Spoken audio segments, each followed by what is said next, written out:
अच्छा, ये रिग्रेशन जो है ये लफ्ज़ हमने काफ़ी बार बोला है और इससे अब आपको ये आइडिया होगा कि रिग्रेशन एक सुपरवाइज्ड लर्निंग की एक टेक्निक है। सुपरवाइज्ड लर्निंग में मैंने बताया था कि हमारे पास दो टेक्निक्स होती हैं, एक क्लासिफिकेशन होती है, एक रिग्रेशन होती है।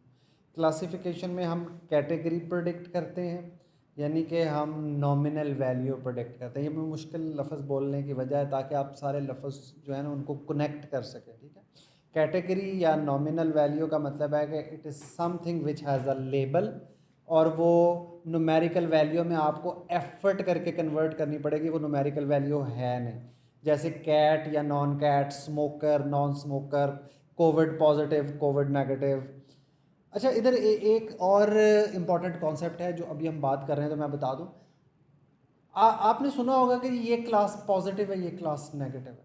हाउ डू वी डिसाइड कि क्या कौन सी क्लास पॉजिटिव है, कौन सी नेगेटिव है? फॉर एग्जांपल, मैंने प्रेडिक्ट करना है कि एक गिवन तस्वीर जो है वो बिल्ली की तस्वीर है या बिल्ली की तस्वीर नहीं है। तो इसमें से पॉजिटिव क्लास कौन सी होगी और क्यों होगी? पॉजिटिव क्लास कौन सी है जी? जो हमारे साथ सामने लोग बैठे हैं वो बताएं कि मेरा प्रॉब्लम ये है, बाइनरी क्लासिफिकेशन का प्रॉब्लम है, और मैंने प्रेडिक्ट करना है कि गिवन एक तस्वीर मॉडल को जो मैंने दी वो बिल्ली की तस्वीर है या बिल्ली की तस्वीर नहीं, कैट या नॉन कैट। तो पॉजिटिव क्लास कौन सी होगी इसमें से? कैट है, बिल्कुल। क्यों? क्योंकि हम कैट रिकग्नाइज करना चाहते हैं। इसी तरह जब आप कोई मेडिकल का टेस्ट कराने जाते हैं तो वो कहते हैं यार ये टेस्ट पॉजिटिव निकला है या ये टेस्ट नेगेटिव निकला है। तो टेस्ट पॉजिटिव निकलने का क्या मतलब है? मतलब कोविड टेस्ट पॉजिटिव आ गया, is it a good thing और अ बैड थिंग?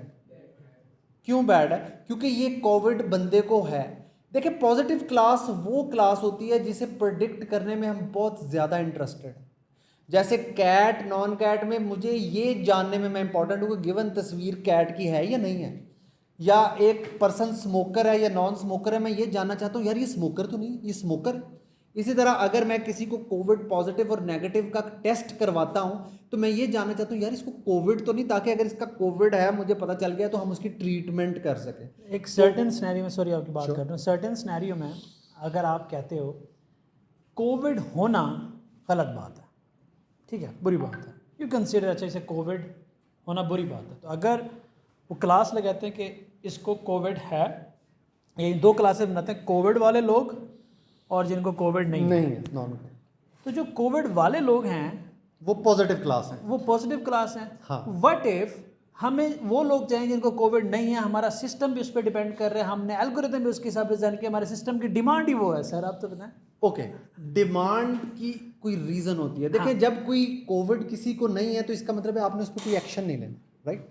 आपने उसे ट्रीट नहीं करना। लेकिन मैं बता रहा हूँ हो सकता है हाँ। कि डिमांड मैंने सर 10 शर्ट्स डिवाइड करनी है और उनको देनी है जिनको कोविड नहीं है। अब मेरी जो टारगेट क्लास है वो नॉन कोविड लोग हैं, तो मेरा ख्याल है जिसमें अब कॉन्टेक्स्ट में अब वो पॉजिटिव क्लास है। तो भाई जिस चीज को प्रिडिक्ट करने में आप इंटरेस्टेड हैं वो पॉजिटिव वो है। पॉजिटिव तो है। प्लीज मैं आपको ये क्लियर करने के लिए उठा था कि ये ना सोचिएगा कि कोविड वाले नेगेटिव है तो वो क्लास हमेशा नेगेटिव रहेगी। आपकी इंटेंशन क्या, लॉजिक क्या डिमांड कर रही है सिस्टम के अंदर।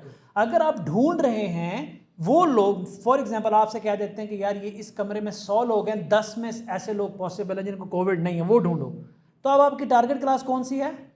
जिनको नहीं है, नॉन कोविड। या हो सकता है आपसे कहा जाता है कोविड ढूंढो। अगर आप कोविड ढूंढ रहे हैं, आपकी टारगेट क्लास कोविड है, कोविड वाले लोग हैं, तो वो आप पॉजिटिव है।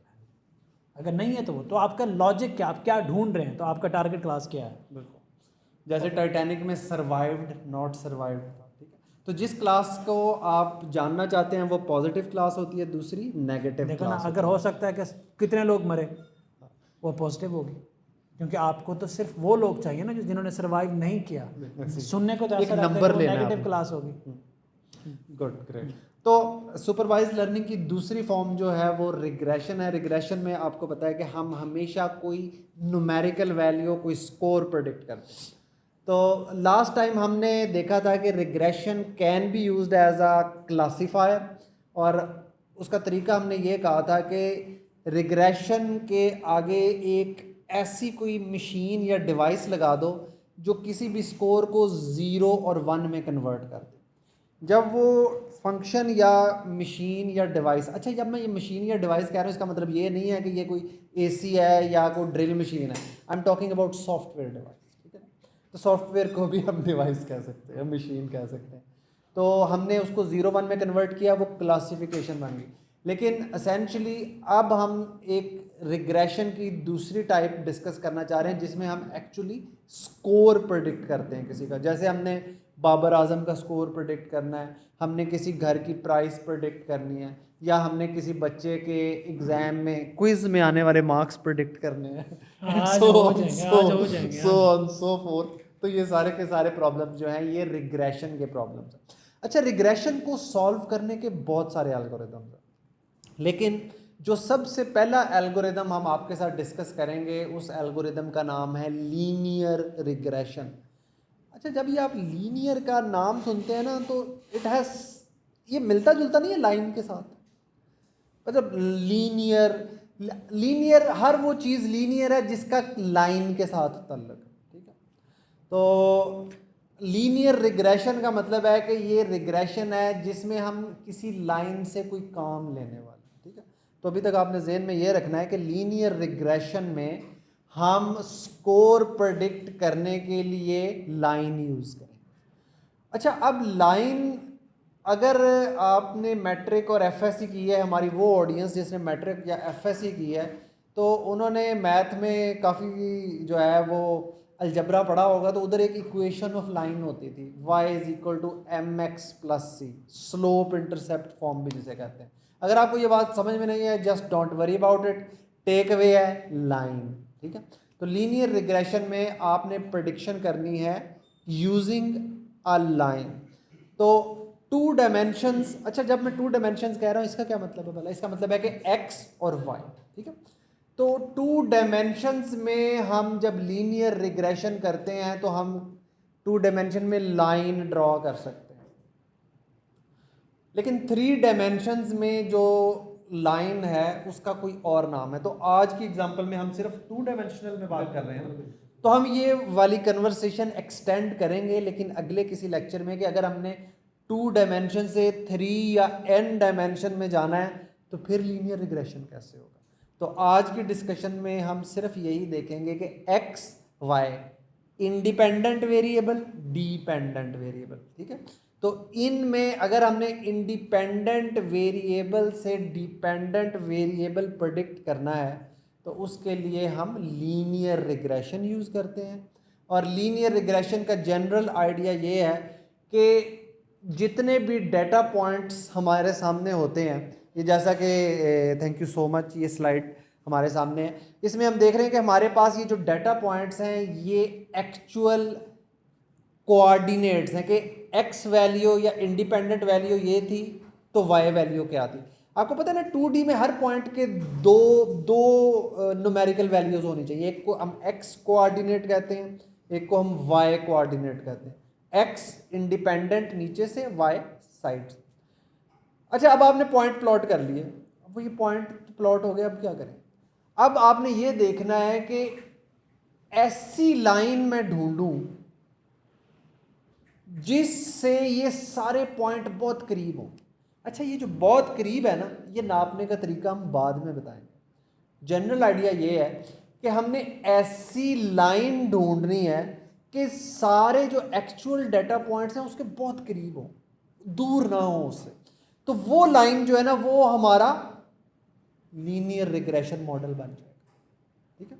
तो लीनियर रिग्रेशन मॉडल क्या करता है? एक लाइन चूज करता है, और जब हम वो लाइन चूज कर लेंगे तो उसके बाद x एक्सिस पे आप कोई भी वैल्यू सेलेक्ट करेंगे, ड्रॉ करेंगे, y कोऑर्डिनेट मिल जाएगा, वो प्रेडिक्शन हो। तो ये इसका कॉन्सेप्ट जो है वो it is extremely easy to understand. हाँ, कुछ लोगों को 2 चीज़ें समझ नहीं आई होंगी, कुछ लोगों को, और वो थोड़ी इस पर रिसर्च कर लें। डायमेंशंस, ठीक है, एक्स और वाई, एक्स एक्सेस क्या होता है, वाई एक्सेस क्या होता है, और इस पे पॉइंट्स प्लॉट कैसे होते हैं। आज जो डॉक्टर साहब बात कर रहे थे कि लाइन चूज़ करनी है, क्योंकि इमेज में थोड़ी और इमेज डाल देते तो बेहतर था जिसमें मल्टीपल लाइंस होती, और हम उन और एक्स और वाई एक्स के कोऑर्डिनेट में कुछ 1 2 3 भी दिखा देते तो वो प्लॉटिंग समझना आसान हो जाता। तो मैं आपको एक एग्जांपल देता हूँ। अब फिट करने की कोशिश करता हूँ। इसमें एक्स वाई का तो नहीं पता, लेकिन आपको ये बता देता हूँ कि आप लाइन चूज़ करते वक्त जो डेटा पॉइंट का डिस्टेंस बता रहे हैं वो क्या होता है। आप इमेजिन करें कि आपने ना कोई टक शॉप ओपन करनी है। टक शॉप किसे कहते हैं? रोड साइड के ऊपर कोई हाईवे पे आपने कोई टक शॉप ओपन करनी है, कोई प्रॉपर्टी है, कोई भी कारोबार करना है, आपके पास 4 5 6 7 8 रोड हैं। मैं सिर्फ डेटा पॉइंट की एग्जांपल दे रहा हूँ, डायमेंशंस की नहीं, याद रखिएगा। आपने उन सारे रोड में से एक ऐसा रोड पिक करना है कि जिसके आबादी भी उसके करीब हो, हॉस्पिटल भी उसके करीब हों। ये क्या हमारे डाटा पॉइंट समझ लें। पेट्रोल पंप या जितनी भी फैसिलिटीज़ हैं रोड के करीब करीब हों, तो आप उस रोड के ऊपर जाके, वो आपका रिक्वायर्ड रोड है जहाँ पे आप जाके ज़्यादा इन्वेस्टमेंट कर सकते हैं, क्योंकि जो आपके रिक्वायर्ड डेटा पॉइंट्स है वो उसके करीब है। हो सकता है कि जिस डायमेंशन में आप खड़े हैं वहाँ से मल्टीपल रोड निकलते हैं। यू डोंट नो कि आप देखें अक्सर आप ऐसे रास्ते से नहीं जाएंगे जिसकी कहीं ना लाइटें हैं, ना कि पेट्रोल पंप है, कुछ भी नहीं। आप ऐसे रोड से फ़र्क करते हैं जहाँ पे आपको पेट्रोल पंप मिले, हॉस्पिटल करीब हो। आप गूगल मैप पे देखें तो वो आपको बताता है कि इस रास्ते पे क्या क्या चीज़ें करीब हैं।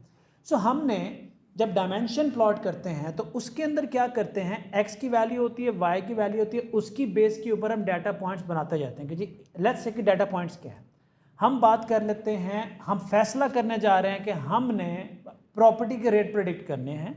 हम दो वैल्यूज़ हमारे पास हैं, एक है प्रॉपर्टी का साइज़ और एक है प्रॉपर्टी की उस साइज़ के हिसाब से कीमत। ठीक है, अब हम एक वाई एक्सेस पे सारी कीमत लिख दे देंगे, एक्स एक्सेस पे सारी प्राइस लिख देंगे, या हम इसको यूं भी कर सकते हैं, that depend what we are looking for.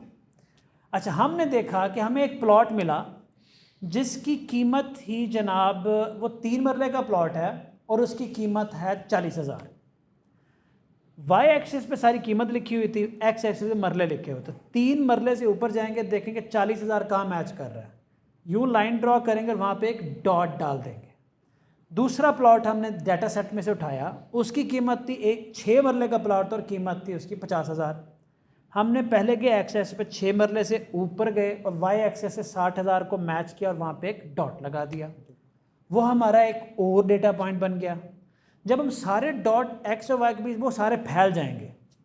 अब जब वो सारे फैल जाएंगे, कुछ रेलेवेंट होंगे, कुछ इरेलेवेंट होंगे, हम उसमें से लाइन ड्रॉ करेंगे मल्टीपल। देयर इज मेथड, वो हम सिखाएंगे लाइन ड्रॉ कैसे। देखना है कि कौन सी ऐसी लाइन है जहाँ डेटा पॉइंट उसके करीब से हैं, वो हमारा रिक्वायर्ड सड़क होगी जो हमने लेनी है। ये वाला जो लाइन बन रही है ना, ये जो इक्वेशन बन रही है ना, ये हमारा मॉडल है, क्योंकि मॉडल इसके करीब ज़्यादा आ रहे हैं। उस लाइन से उस डेटा पॉइंट का डिस्टेंस मेजर करने की एक छोटी सी मैथमेटिकल इक्वेशन है। जैसे आप वो हम कैलकुलेट कर लेंगे कि ये एक्चुअली कितना करीब है, जो भी है वो अभी थोड़ी देर में हो जाएगा। ये देखें, तो हमने एक्चुअली इस पिक्चर के अंदर एक वो लाइन दिखाई जिसके इर्द गिर्द, अब हो सकता है अगर आपको मेरा कर्सर नज़र आ रहा है, कुछ डाटा पॉइंट्स यहाँ पे होंगे, शायद इस कोने के अंदर डाटा पॉइंट्स हो, यहाँ बन रहे हो, कुछ यहाँ बन रहे हो, कुछ यहाँ बन रहा हो, हर जगह ये फुल भरा हुआ होगा। लेकिन हमने देखा कि इस लाइन के अगेंस्ट करीब जो है ना वो सबसे ज़्यादा डेटा पॉइंट्स हैं, तो हमारे रिक्वायर्ड मॉडल जो है ना वो ये बनेगा। आगे इसकी प्रैक्टिकल इक्वेशन भी दिखा देंगे। Just wanted to add some highlights into it sir. अभी उसकी इक्वेशन है, थोड़ी सी मैथ है, थोड़ी सी आ जाए मैथ, मासूम सी मैथ, ABC ऑफ मैथ। बिल्कुल एग्जैक्टली ये वही इक्वेशन है जो मैंने आपसे डिस्कस की थी। स्लोप इंटरसेप्ट फॉर्म भी कहते हैं इसको। और ये मैट्रिक की किताब में मुझे याद है कि मैंने इसको काफ़ी इस पे प्रैक्टिस की थी जब, और ख़ास तौर में FSC में आपके ऊपर बड़ा दबाव होता है कि यार अगर इसमें ना पढ़ा तो अच्छी यूनिवर्सिटी में दाखिला नहीं मिलेगा, मुस्तकबिल नहीं बनेगा। और अगर आप सबसे छोटे हों तो फिर तो प्रेशर बहुत ही ज़्यादा हो सकता है। अब मुझे उम्मीद है कि आप में से जो सबसे छोटे हैं वो मेरी बात अंडरस्टैंड कर सकेंगे, क्योंकि फॉर्चुनेटली या अनफॉर्चुनेटली मैं फैमिली में सबसे छोटा हूँ। तो वो सबसे छोटे में प्रेशर बहुत होता है कि तू पढ़ा ना तो तुझे कुछ छोड़ेगा नहीं। सो अच्छा, तो फिर अंडरस्टैंड कुछ ना कुछ कर सकते हैं आप मेरी बात। सो द आइडिया इज कि अब ये इक्वेशन जो है इसमें हमारे पास दो चीज़ें हैं, एक हमारे पास स्लोप है और एक इंटरसेप्ट है। अब ये कैसी मज़ेदार चीज़ें हैं, लेट मी शो यू। आपके सामने एक लाइन है, ये लाइन ऐसे ऊपर जा रही है, ये ऐसे भी तो ऊपर जा सकती थी, ये ऐसे भी तो ऊपर जा सकती थी, और ये ऐसे भी सीधी भी रह सकती थी। तो ये जो जिस एंगल में ये ऊपर जा रही है ये इसकी स्लोप है। अगर ये ऐसे ऊपर जाए तो स्लोप पॉजिटिव होती है, अगर ऐसे नीचे को जाए तो स्लोप नेगेटिव होती है। ठीक है, तो किसी भी लाइन को आइडेंटिफाई करने के लिए या प्लॉट करने के लिए आपको दो चीज़ें चाहिए। अगर आपके पास वो दो चीज़ें हों तो आप कोई भी लाइन 2 डायमेंशनल प्लॉट कर सकते हैं। वो दो चीज़ें क्या हैं? एक तो ये कि वो एक्स या वाई एक्सिस को किधर काटती है, इंटरसेप्ट कहते हैं इसको, ठीक है। तो ये लाइन अगर आप नीचे को बढ़ाएं तो ये कॉर्नर जिधर दोनों मिल रहे हैं उधर काटेंगे। सो अगर हमारे पास ये वैल्यू आ जाए तो ये इंटरसेप्ट है, और ये जो मैंने बताया कि जिस एंगल पे ये जा रही है वो स्लोप है। तो हमारे पास स्लोप और इंटरसेप्ट हो तो हम ये लाइन ड्रॉ कर सकते हैं। अगर हमारे पास बहुत सारे स्लोप और इंटरसेप्ट हो तो इसका मतलब है हमारे पास बहुत सारी लाइंस है। जी बेटा, आपका क्वेश्चन है। हाँ, अगर ये बेटे का क्वेश्चन ये था कि क्या लाइन का सीधा होना ज़रूरी है, इसका शॉर्ट आंसर है जी। क्यों? क्योंकि अगर वो टिल्ट होगी तो वो कर्व होगा, लाइन नहीं होगी, ठीक है। तो अभी हम लीनियर रिग्रेशन की बात कर रहे हैं, बाद में हम देखेंगे कि हो सकता है क्वाड्रेटिक का भी कोई रिग्रेशन हो, पॉलिनोमियल भी कोई रिग्रेशन हो, और भी बहुत सारी टाइप्स हो सकती है ना। और लेकिन सर बाय नेम भी जैसे लीनियर है उसका वैसे भी मीनिंग जो है वो एक स्ट्रेट लाइन होता है। तो लीनियर रिग्रेशन की जब भी बात होगी स्ट्रेट लाइन आएगी, जब आप ऐसी लाइन पे चले जो कर्व हो गई वो नॉन लीनियर में चले जाएगी, जो लाइन स्ट्रेट नहीं है। उसका मकसद डिफरेंट है। इनको नेक्स्ट में पूछ रहा था कि वो टोटली बेंड हो जाए और फिर टोटली किसी और नहीं नहीं नहीं नहीं, that is a curve, that is not a line. Line हमेशा सीधी होगी। जैसे आपके पास एक स्केल होता है, फुट होता है, जिसे हम लाइनें लगाते हैं पेपरों पे, वो एक लाइन है, वो एक लाइन है। लेकिन अगर आप उसको बेंड कर देंगे, अब वो लाइन नहीं है, वो एक कर्व है, ठीक है। तो जब मैं लीनियर रिग्रेशन कह रहा हूं तो हमें लाइन चाहिए, लाइन सीधी होनी चाहिए, उसकी एक स्लोप होगी और एक इंटरसेप्ट होगा। यानी कि स्ट्रेट चीज़ को हम लाइन कहते हैं, स्ट्रेट ऑब्जेक्ट को हम लाइन कहते हैं। अगर वो टिल्ट हो जाए तो वो कुछ और है, लाइन नहीं है, ठीक है। क्लियर होगी ये बात? Okay good. ये बड़ा अच्छा क्वेश्चन था, हमारे बहुत सारे जो व्यूअर्स हैं उनके भी ये कॉन्सेप्ट जो है वो क्लियर हो गया होगा। लाइन हमेशा स्ट्रेट होती है, जो बेंड होता है वो कर्व होता है। कर्व की बहुत सारी फॉर्म है, और इनफैक्ट रिग्रेशन जो है वो कर्व से भी हो सकता है, लेकिन हमने ईजीएस्ट ऑफ द रिग्रेशन जो है वो हमने अभी ऑप्ट किया है, इसलिए हम लीनियर रिग्रेशन की बात कर रहे हैं। ओके, सो अब काम बड़ा आसान है। आपके पास पॉइंट थे, आपने इन पॉइंट्स को यूज करते हुए स्लोप और इंटरसेप्ट ऐसा फाइंड करना है कि वो पॉइंट के बिल्कुल करीब करीब हो वो लाइन। जब आप वो फाइंड कर लेंगे, वो स्लोप और इंटरसेप्ट, वो आपका मॉडल होगा, और आपके पास मॉडल आ जाएगा तो आप प्रोडिक्शन करनी शुरू कर देंगे। ये इतनी सिंपल सी बात है। You just have to find a line, that's it. अच्छा, बहुत सारी लाइंस में फ़र्क कैसे करेंगे, उसके लिए हम एक मेजर यूज़ करते हैं। अच्छा, यहाँ ना एक और इम्पॉर्टेंट कॉन्सेप्ट है मशीन लर्निंग का, जो अभी तक हमने छुपा के रखा था आपसे, लेकिन अब मुझे लगता है कि वक्त आ गया है कि मैं थोड़ा थोड़ा ना आपको ज़हनी तौर पे तैयार करूँ उस कॉन्सेप्ट के लिए। इसे हम कहते हैं लॉस फंक्शन या लॉस। लॉस क्या होता है? नुकसान को कहते हैं, ठीक है। मशीन लर्निंग में जब हम मॉडल ट्रेन कर रहे होते हैं, आपको पता है स्टार्ट में मॉडल को तो कुछ पता नहीं होता ना। जैसे अब मैंने लीनियर रिग्रेशन करना है, मैं आंखें बंद करके ऐसे एक लाइन लगा दूँ, अब वो सही लाइन तो नहीं, वो तो गलत होगी ना। जी, तो मतलब हज़ारों लाइन में से ये तो तुक्का ही लगेगा अगर वो सही निकला है, अदरवाइज तो वो ख़राब लाइन होगी। तो मैंने एक लाइन चूज़ की और उसके बाद मैंने देखा कि वो पॉइंट्स के कितने करीब है। अब जितनी वो पॉइंट से ज़्यादा दूर होगी, मैं कहूँगा इस मॉडल का लॉस उतना ज़्यादा है। जितनी वो पॉइंट्स के ज़्यादा करीब होगी, मैं कहूँगा इस मॉडल का लॉस उतना कम है। अच्छा, अब मैंने पहली लाइन चूज़ की, लॉस बहुत ज़्यादा था, मैं कहूँगा नहीं यार ये लाइन तो नहीं अच्छी, छोड़ दो। मैं उससे अगली लाइन चूज़ करूँगा सिस्टमैटिक तरीके से, ये रैंडमली नहीं, पिक एंड चूज़ नहीं होगी, सिस्टमैटिक तरीका है, वो तरीका हम डिस्कस करेंगे। लेकिन आइडिया ये है कि मैं सिस्टमैटिकली ऐसी लाइंस चूज़ करना शुरू करूँगा कि जिनका लॉस कम से कम होता जाए। और लॉस का क्या मतलब है कि ये गिवन लाइन पॉइंट्स के कितने करीब है। अभी के लिए सिर्फ इतना ही, लेकिन आपके ज़हन में ये चीज़ होनी चाहिए कि लॉस इज़ समथिंग जो मशीन लर्निंग के मॉडल को ट्रेन करने के लिए बहुत ज़रूरी होता है। अब फ्रॉम दिस पॉइंट ऑनवर्ड मैं लॉस को भी ज़रा ज़्यादा एक्टिवली यूज़ करना शुरू करूँगा ताकि आपकी वोकैबुलरी जो है वो थोड़ी सी और बेहतर होनी शुरू हो जाए। जी हारिस, आप अगर इस पे कोई ऐड करना चाहो। मैं लॉस की एक बेसिक एग्जांपल जो है, कुछ बच्चों का अगर अभी भी स्टिल इशू होगा तो उनके लिए ये चीज़ फ्रूटफुल होगी, तो क्लियर हो जाएगा कॉन्सेप्ट। फर्स्ट करें कि एक दुकान वाला है जो एक अपनी दुकान चला रहा है, ठीक है।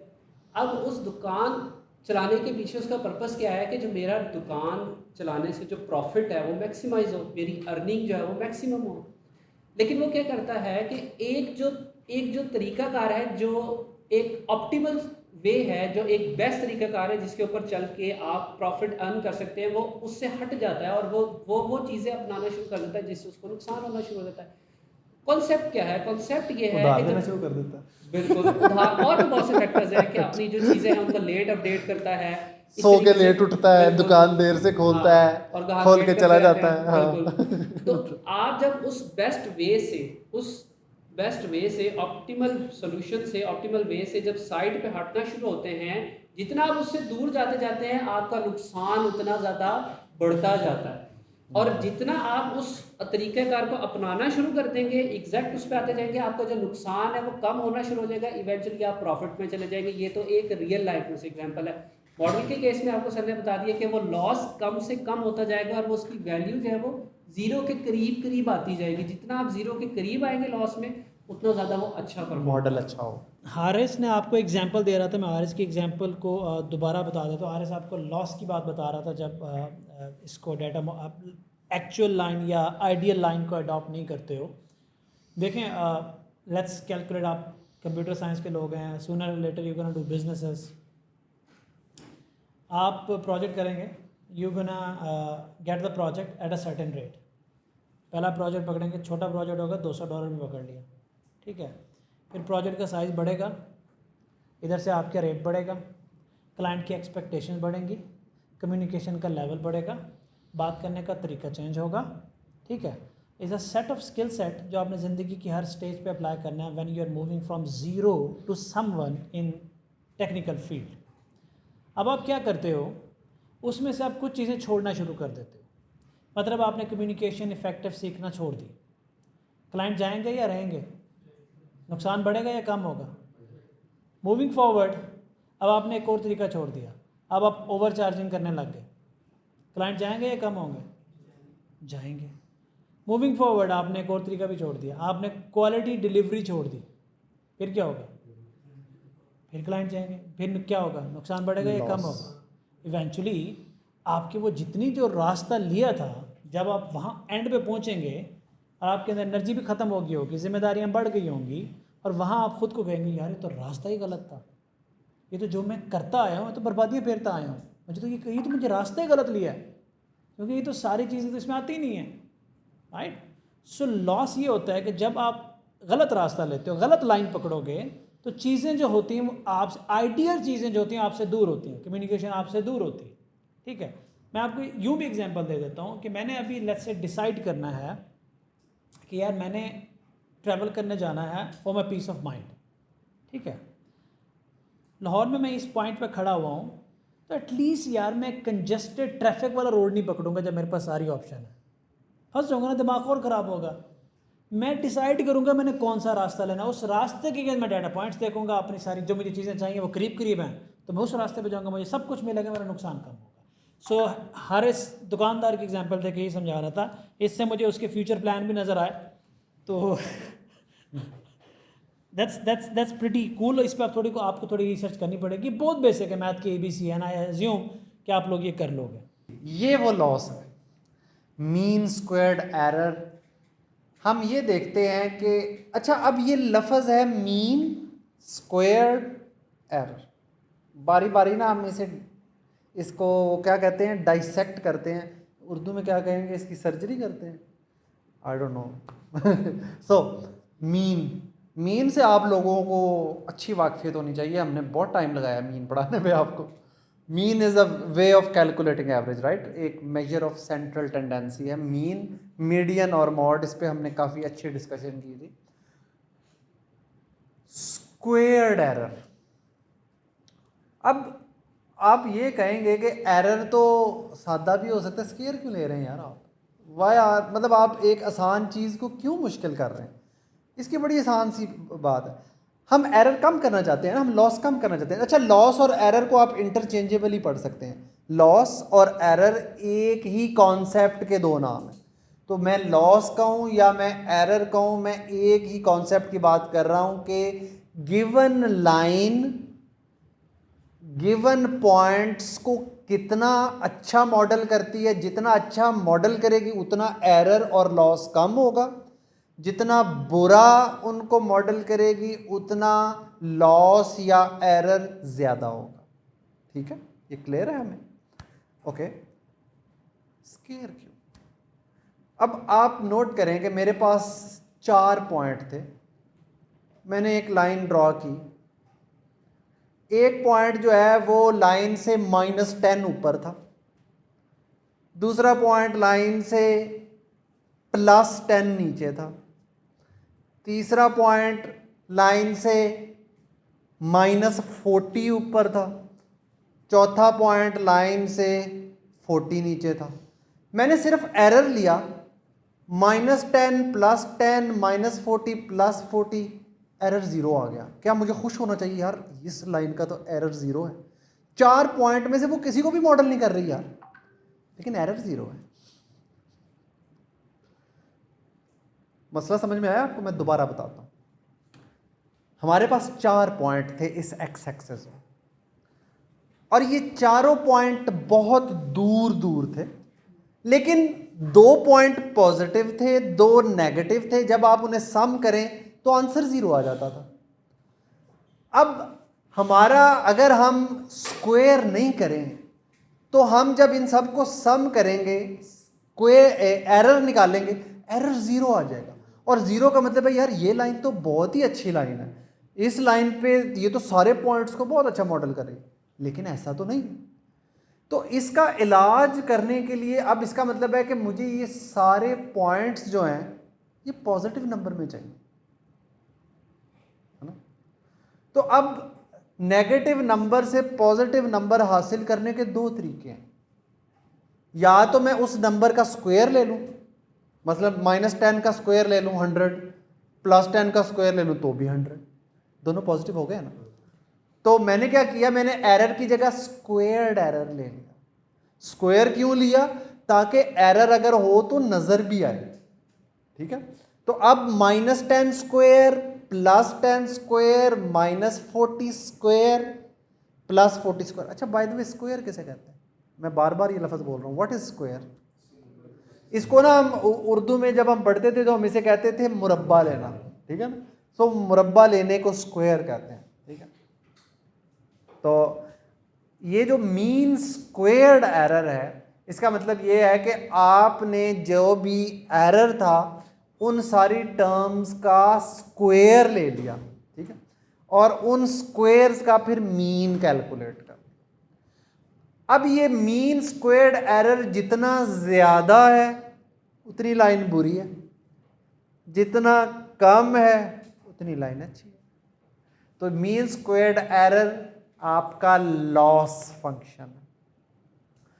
ठीक है, अच्छा, अब हम चूंकि एरर की बात कर ही रहे हैं, मीन स्क्वेयर्ड एरर मैंने बताया था कि नंबर्स, नेगेटिव और पॉजिटिव नंबर्स हमारे लिए प्रॉब्लम क्रिएट कर रहे थे।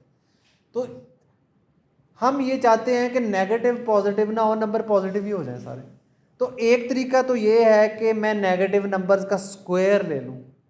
क्या और भी कोई तरीका है नेगेटिव नंबर को पॉजिटिव बनाने का? माइनस वैसे ही साइड से निकाल दें, -40 को कहूँ मैं, नहीं ये तो 40 है यार, एब्सोल्यूट वैल्यू ले लो। सो इसका मतलब है कि एक और भी हमारे पास एरर फंक्शन है जिसे हम कहते हैं मीन एब्सोल्यूट एरर। ठीक है, वो भी एक एरर फंक्शन है। एरर फंक्शन या लॉस फंक्शन बहुत सारे होते हैं, हमारी मर्जी होती है कि हम कौन सा चूज़ करें बेस्ड ऑन आर एक्सपीरियंस के एक ख़ास सिचुएशन में कौन सा अच्छा है। ज़्यादा अच्छा ये है कि आप 3-4 लॉस फंक्शंस जो हैं उनको कैलकुलेट करें और आपको पता चले कि कौन सी लाइन ज़्यादा मल्टीपल एरर फंक्शंस में से कौन सी अच्छा परफॉर्म कर रही है। ठीक है, तो मीन स्क्वायर्ड एरर हमने डिस्कस किया, मीन एब्सोल्यूट एरर हमने डिस्कस किया, जो कि हमें ये बताते हैं कि हमारी सिलेक्टेड लाइन कितनी अच्छी है। अच्छी का क्या मतलब है कि हमारे पॉइंट्स के कितने क्लोज है, हमारी प्रेडिक्शंस कितनी अच्छी करवा रही है। और अगर हमारा एरर ज़्यादा है तो हमारी सिलेक्टेड लाइन बुरी है। ठीक है, तो बस टेक अवे ये है। इसमें आप इरफान या हारिस कुछ ऐड करना चाहें तो दैट वुड बी बस ग्रेट। एक पॉइंटर जिसे कहते हैं ना, वो एक ऐड करना चाह रहा हूँ। वो ये कि ये जो स्केयर हम अभी ले रहे हैं ना एरर को निकालने के लिए, कैलकुलेट करने के लिए, इस स्केयर को आपने याद रखना है। क्यों? ये आपने खुद इंट्रोड्यूस करवाया था, ये आपने खुद इंट्रोड्यूस करवाया था एक इशू को रिजॉल्व करने के लिए। तो जब हम आगे नोटबुक के ऊपर जाएंगे तो जब मैं फिर इसको दोबारा रेफर करूंगा तो फिर आप लोगों को ये जहन में होना चाहिए कि हम स्क्वायर ले रहे थे और किस वजह से ले रहे थे, ताकि उस कॉन्सेप्ट को हम फर्दर आगे इस्तेमाल कर सकें।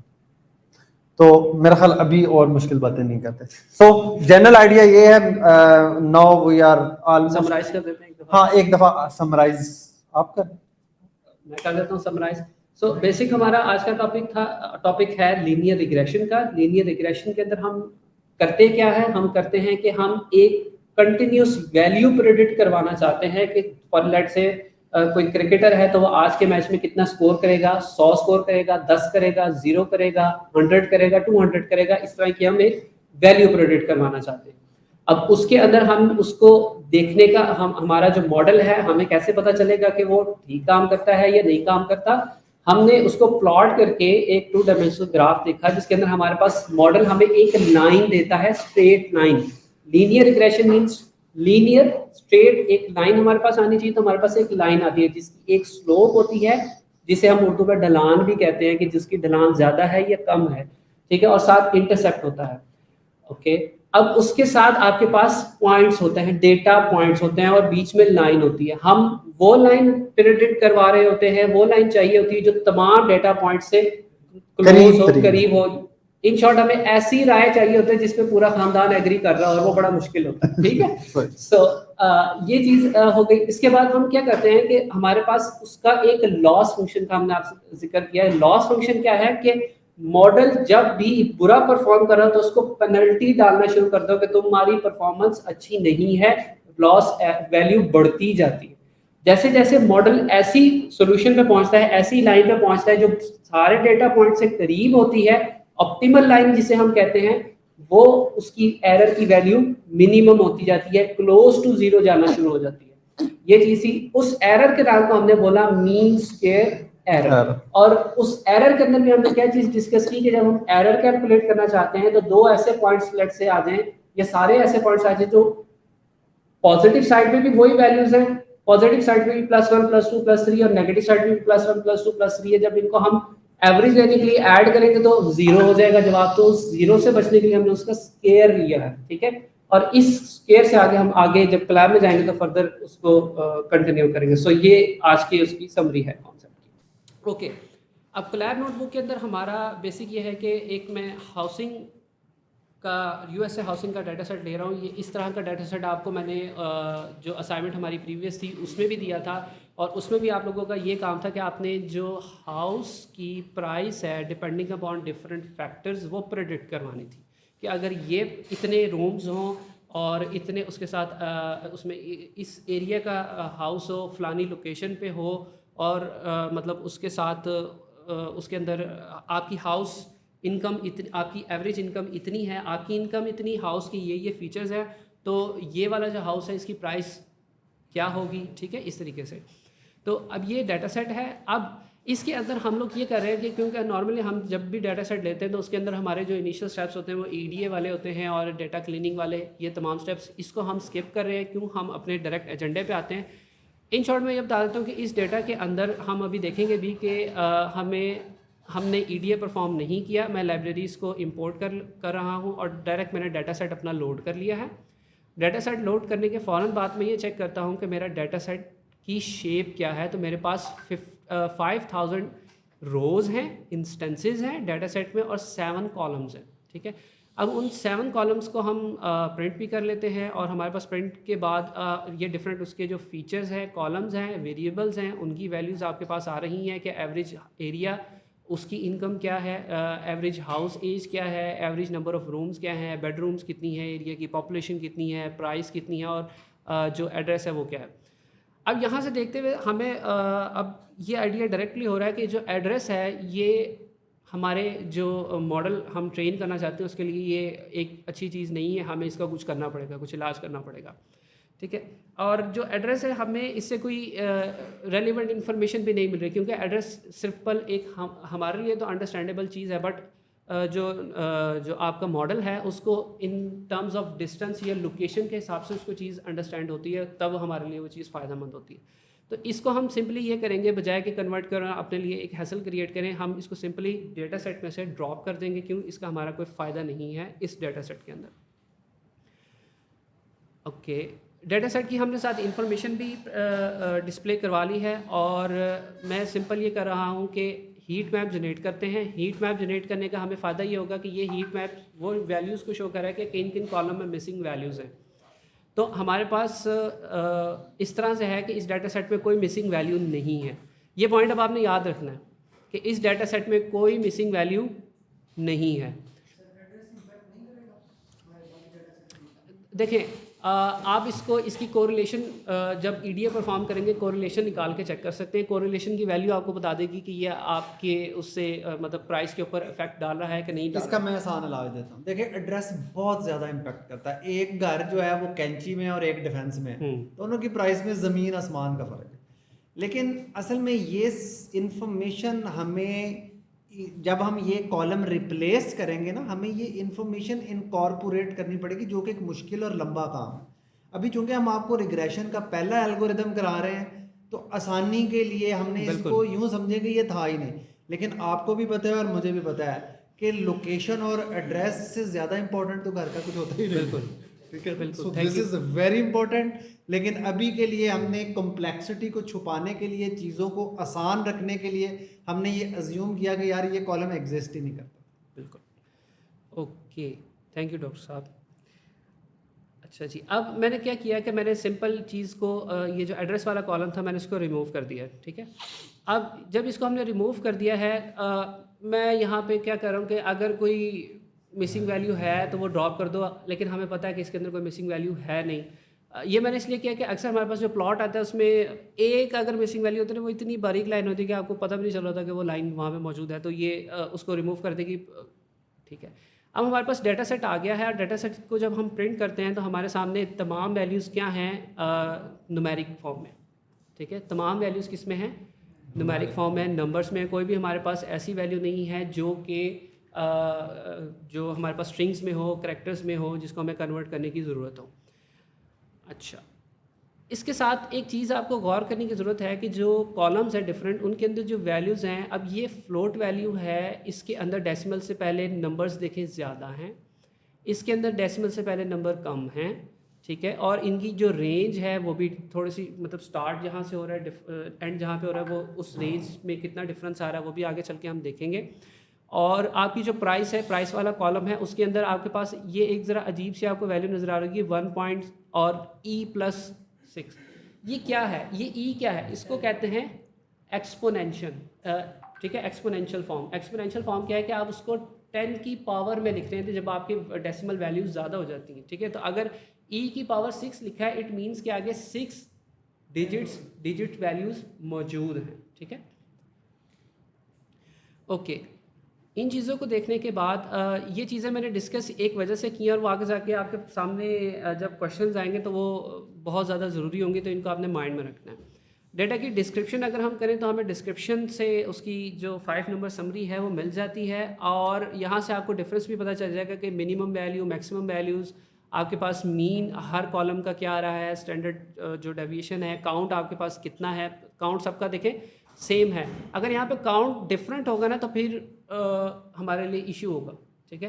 तो काउंट हमारा सेम होना चाहिए। कुछ बच्चों को ये इशू आए थे, सर हमारा रिजॉल्व नहीं हो रहा, जब उनसे स्क्रीनशॉट मंगवाया एरर का तो उसके अंदर मसला ये था कि उनकी जो रोज़ थी तमाम फीचर्स की वो सेम नहीं आ रही थी। वो उसको सेम करने का आपके पास वे ये है कि आप जो डाटा क्लीनिंग है वो उसको उस दौरान जो है वो उस चीज़ को हैंडल करें।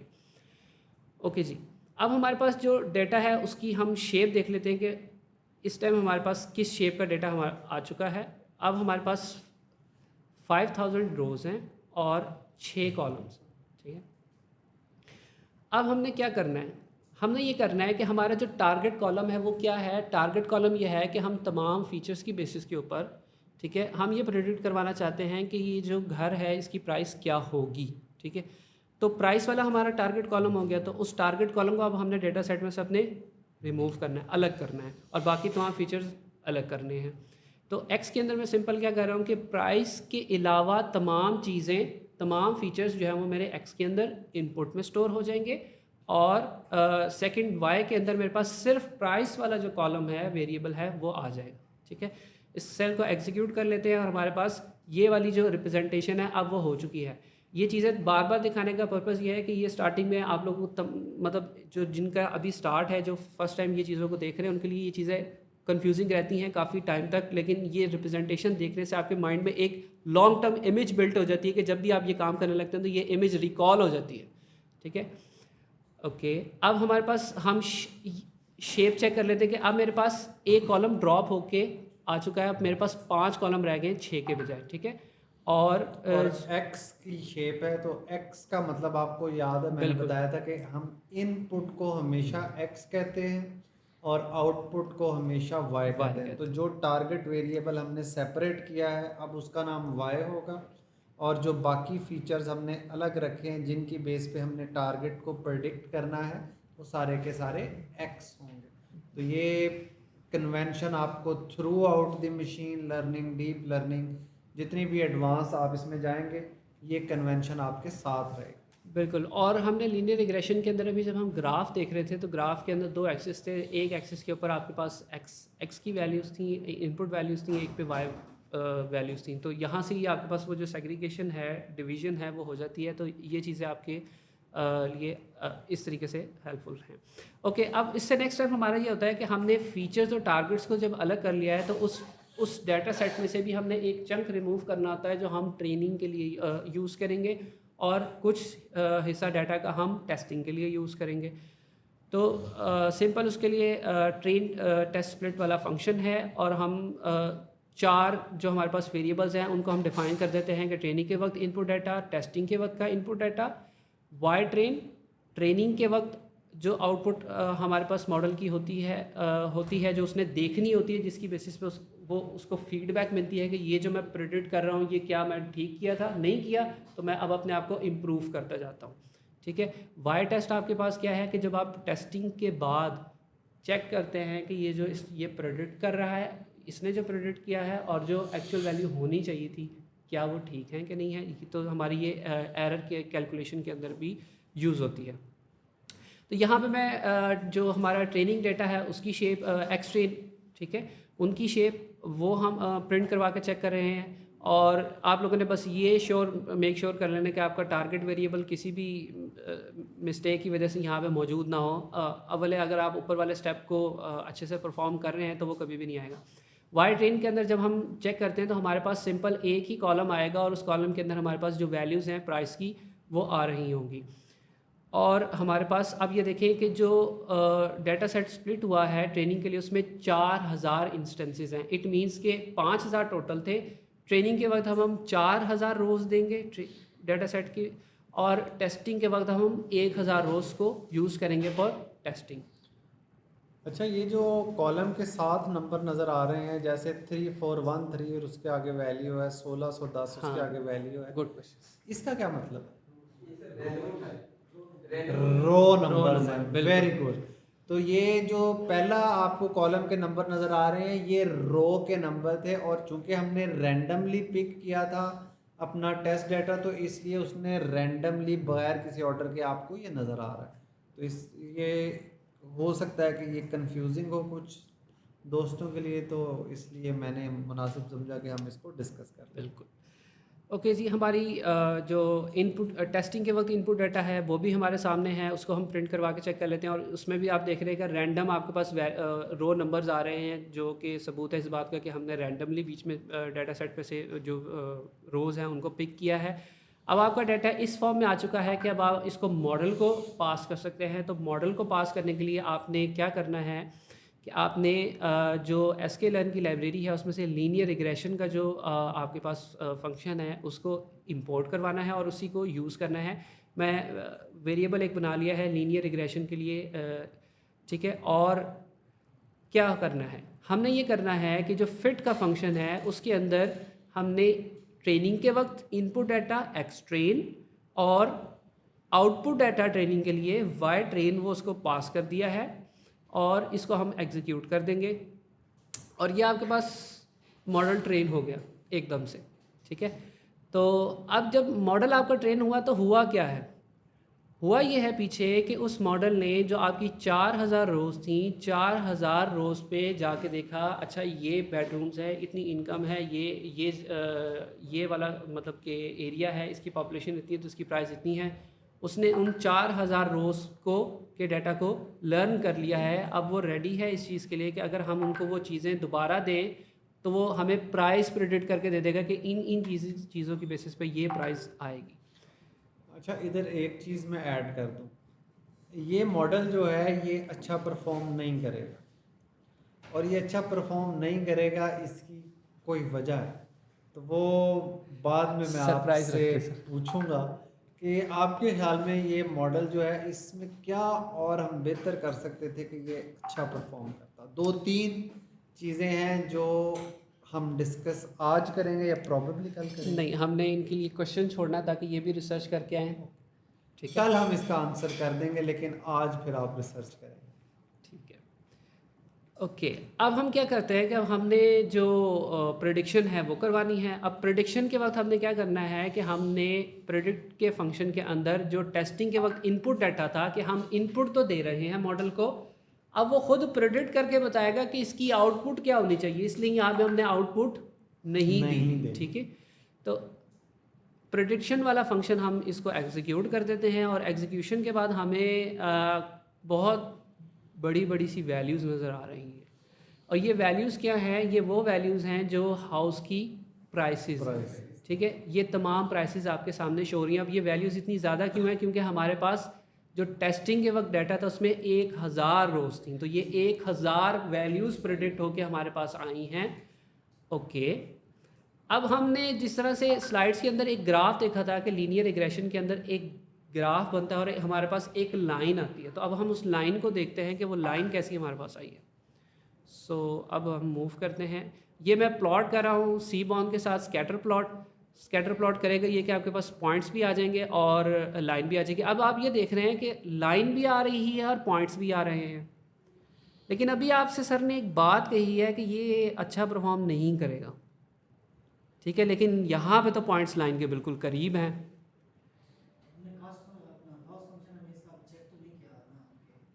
ठीक है, लेकिन हम आपको बता रहे हैं अगर हमारी बात पे यकीन कर ले कि ये अच्छा परफॉर्म नहीं करेगा फिर ओके, कोई और क्वेश्चन? अच्छी बात, मॉडल ज़्यादा अच्छा सीख रहे हैं।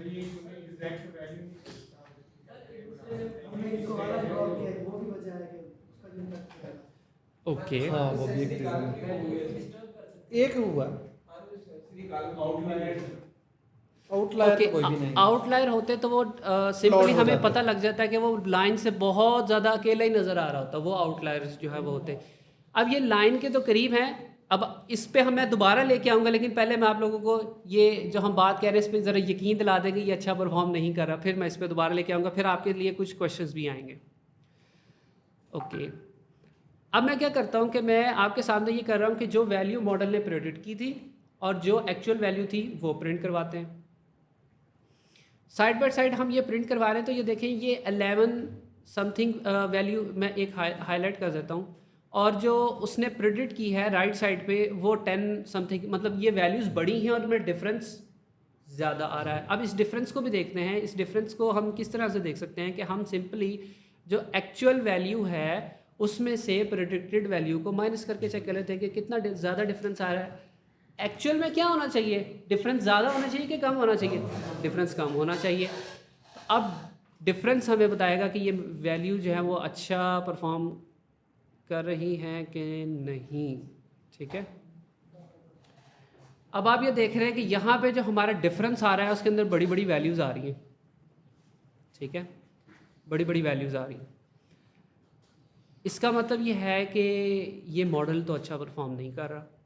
लेकिन हमें फिर सवाल वही आता है कि ऊपर जो ग्राफ है उसके अंदर तो जो पॉइंट्स हैं वो लाइन के बहुत करीब हैं, इसको तो ये बेस्ट फिट लाइन नहीं है। हम दूसरी लाइन जो इसका कॉस्ट पहले फाइंड करेंगे लॉस, तो देन हम उसको रिमूव करेंगे, फिर हमारे पास बेस्ट फिट लाइन आएगी। ओके।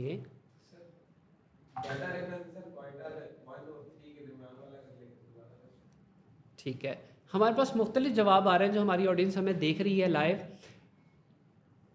अब हम ज़रा इस चीज़ को थोड़ा ऑब्जर्व करते हैं। मैंने आपको एक चीज़ दिखाई थी, जो प्राइस वाला कॉलम था उसके अंदर मैंने आपको दिखाया था एक्सपोनेंशियल ई, और मैंने आपको ई दिखाकर ये बात की थी कि इसकी ई के अगर ऊपर पावर 6 आ रही है, 4 आ रही है, इट मीन्स कि वो एक बड़ी वैल्यू है। क्या है?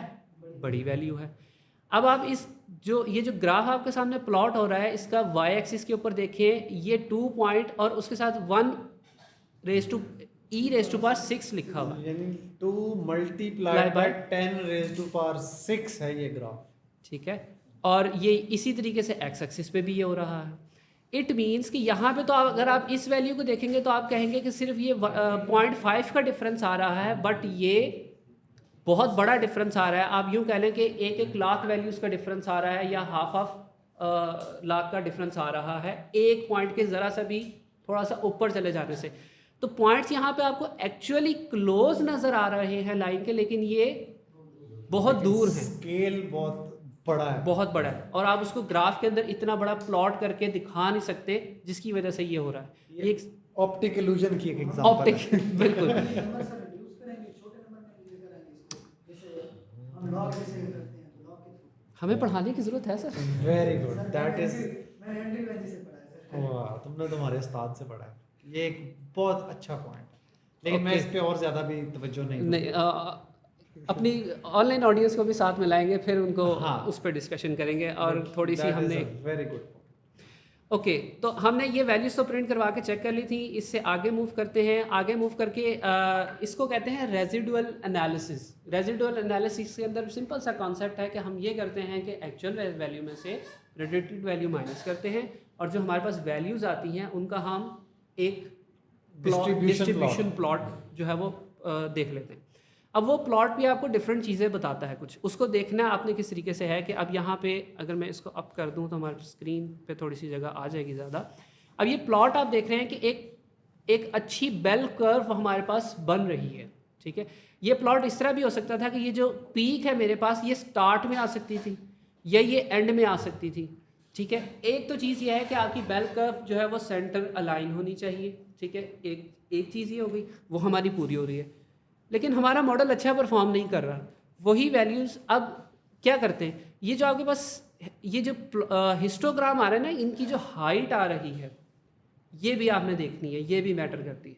ये जो हाइट है ये कम होनी चाहिए, ठीक है। ये हाइट ये बता रही होती है कि जो आपका डिफरेंस है वो ज़्यादा है या कम है। किससे डिफरेंस? एक्चुअल वैल्यू से प्रेडिक्टेड वैल्यू का डिफरेंस, आप कितने दूर हैं असल वैल्यू से। तो यहाँ पर भी अब वही बात है कि जो हमारी वैल्यूज़ हैं, अगर आप ऊपर देखें तो वो एक्सपोनेंशियल वैल्यूज़ हैं। एक्सपोनेंशियल वैल्यूज़ होने की वजह से ये आपके पास राइट साइड पे अगर आप देखें और अपना जो एक्स एक्सिस है उस पर देखें तो आपके पास पॉइंट्स में 1.5, 2.0, 2.5 इस तरीके से वैल्यूज़ आ रही हैं, बट ये बड़ी वैल्यूज़ हैं। इट मीन्स कि ये जो हमारा इसकी हाइट है ये बहुत ज़्यादा बड़ी है, ठीक है। ये डिफरेंस बहुत ज़्यादा बड़ा है, ये लैक्स का 1 लैक्स का 2 लैक्स का डिफरेंस हो सकता है, ठीक है। क्लियर हो गई ये बात? ओके। अब ये यहाँ पे मैंने ये चीज़ ऐड भी कर दी है इसके अंदर। और अब आते हैं जो हमने लॉस फंक्शन पढ़ा था स्लाइड्स के अंदर के मीन स्क्वायर एरर, उसके ऊपर आते हैं। मीन स्क्वायर एरर निकालने के लिए आपने क्या करना है कि sklearn में से जाके सिंपल मीन स्क्वायर एरर का जो उसको इंपोर्ट करवा लेना है, और मीन स्क्वायर एरर का फंक्शन लेना है, उसके अंदर कौन सी दो चीज़ें पास करनी हैं, वो चीज़ें पास करनी है जो आपकी एक्चुअल वैल्यू थी और जो मॉडल ने प्रेडिक्ट की है वो वैल्यूज़, दोनों को आपने दे दिया और इसको आपने एग्जीक्यूट कर दिया। तो ये MSC वाले वेरिएबल के अंदर मैंने रखवा दी है। अब मेरे पास मीन स्क्वायर एरर प्रिंट हो रहा है और वो वैल्यू आप देखें कितनी बड़ी है। हमने क्या कहा था, ये तो क्लोज टू ज़ीरो होनी चाहिए, जितनी ज़ीरो के करीब जाती जाएगी उतनी अच्छी वैल्यू होगी, लेकिन ये तो बहुत बड़ी वैल्यू है। जो हम शुरू में आपको बात कह रहे थे कि ये मॉडल अच्छा परफॉर्म नहीं करेगा, तो ये उस बात का सबूत है। जिन लोगों को पहले यकीन नहीं आ रहा था वो ऑफ कर लें। ओके, अब हमने जब मीन स्क्वायर एरर पढ़ा था तो उस टाइम मैंने आपको एक चीज़ पॉइंट आउट की थी कि हम इसका स्क्वायर ले रहे हैं। अब इसके बाद मैंने एक चीज़ की है, मैंने यहाँ पे लिखा हुआ है RMSE, root mean square error. Root क्या है? रूट को नॉर्मल आम अल्फाज में कहे मैथमेटिक्स की ज़बान में तो स्क्वायर रूट, उर्दू में कहे तो जज़र। ठीक है, जज़र लेना।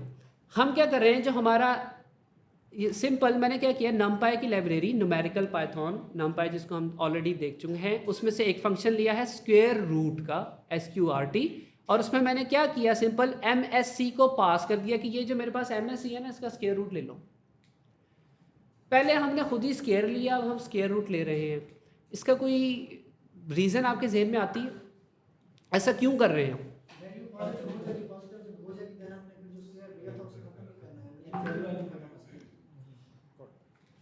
हमें लगता है पढ़ाने की ज़रूरत नहीं है। ओके, मैंने आपसे उस टाइम पे ये चीज़ कही थी कि हम अपने एरर वाले इशू को रिजॉल्व करने के लिए खुद से स्क्वायर ऐड कर रहे हैं, खुद से स्क्वायर ऐड कर रहे हैं। अब उस स्क्वायर ऐड करने से क्या होगा कि हमारी जो वैल्यूज़ जिस स्केल पे थी, मिसाल के तौर पर मैं आपको इस तरह समझाता हूँ कि हमारी वैल्यूज़ थी मीटर्स के अंदर, ठीक है, हमने स्क्वायर लिया और वो लेट से वो चली गई मीटर स्क्वायर में, ठीक है, या इसको और आसान कर देते हैं, वो किलोमीटर वाले यूनिट में चली गई हैं। ठीक है, आप जिन चीज़ों को देख रहे थे वो मीटर्स में थी, लेकिन वो किलोमीटर में चेंज हो गई अब हमारे स्क्वायर लेने से, फर्ज कर लें ये बात।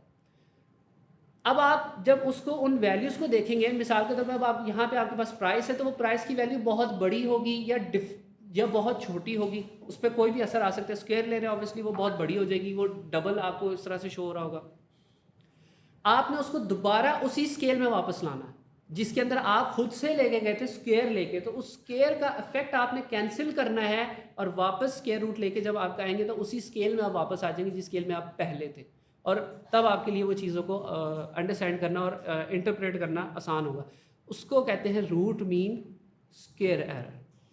ओके, आपने सिंपल उसका स्क्वायर लेना है। अब आपके पास ये देखें, जो वैल्यू आपके पास कितने डिजिट थे, उसमें बड़ी वैल्यू थी, आपने उसको स्क्वायर रूट लिया है। अब ये आपके पास जो जिसे कहते हैं ना आपकी एरर की एक ट्रू रिप्रेजेंटेशन है, वो आपके सामने आई।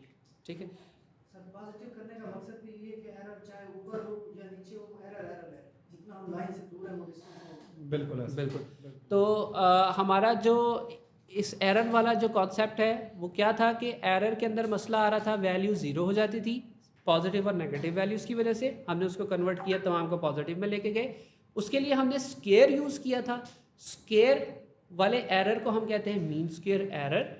अब उस स्क्वायर वाले इफेक्ट को क्योंकि हम खुद ही ऐड कर रहे थे, उसको हमने ही रिमूव करना, हमारा ही फ़र्ज़ बनता। अब तो हमने उसका स्क्वायर रूट ले लिया, जिसकी वजह से वो स्क्वायर कैंसिल हो गया और वो इफेक्ट हमारे पास नलीफाई होके रूट मीन स्क्वायर एरर की फॉर्म में हमारे पास वैल्यू आ गई। लेकिन अगर हम इसको भी देखें तो ये भी ज़ीरो से बहुत ज़्यादा दूर है। ठीक है, ये मॉडल सही परफॉर्म नहीं कर रहा। अब जब ये मॉडल सही परफॉर्म नहीं कर रहा तो ये आपके सामने ये दो सवाल मैंने लिखे हुए हैं, और जो हमारी ऑडियंस है उनके लिए भी मैं बता दूं कि ये जो हमारा आज का लेक्चर है और जो नोटबुक है ये ऑलरेडी हमने पोस्ट कर दी है, ड्राइव के ऊपर अपडेट हो चुकी है। और ये पोस्ट करने का मकसद ये है कि अब आपने ये जो क्वेश्चन अब हम आपसे करने लगे इसके आपने जवाब ढूंढने हैं, और बहुत ही अच्छी बात होगी और हमें बहुत खुशी होगी कि जब हम नेक्स्ट लेक्चर में आएँ तो आते साथ हमें इसका जवाब मिले। पहली चीज़ हम यही पूछेंगे और हमें जवाब मिले, और कुछ लोग हमें ये भी कहें कि सर हमने इम्प्लीमेंट करके भी चेक किया और ये ठीक हो जाता है, मॉडल बेहतर हो। बिल्कुल। तो हमारा पहला सवाल ये है कि कौन सी ऐसी पॉसिबल रीजंस हैं जिसकी वजह से ये जो आपका मीन स्क्वायर एरर है, रूट मीन स्क्वायर एरर है, इसकी वैल्यू ज़्यादा आ रही है, और आप इसको कम करने के लिए क्या चीज़ कर सकते हैं, वो सोल्यूशन आपने हमें बताना है। तो ये जो 2 सवाल हैं दोनों लिंक्ड हैं क्वेश्चंस, ये अब आप लोगों के लिए हम छोड़ के जा रहे हैं आज के। ये हमने पर्पसली इस तरह से किया कि हमेशा तो नहीं ना आपको बिल्कुल परफेक्ट चीज़ दिखा के चले जानी है, आप लोगों से भी तो सीधी करानी है।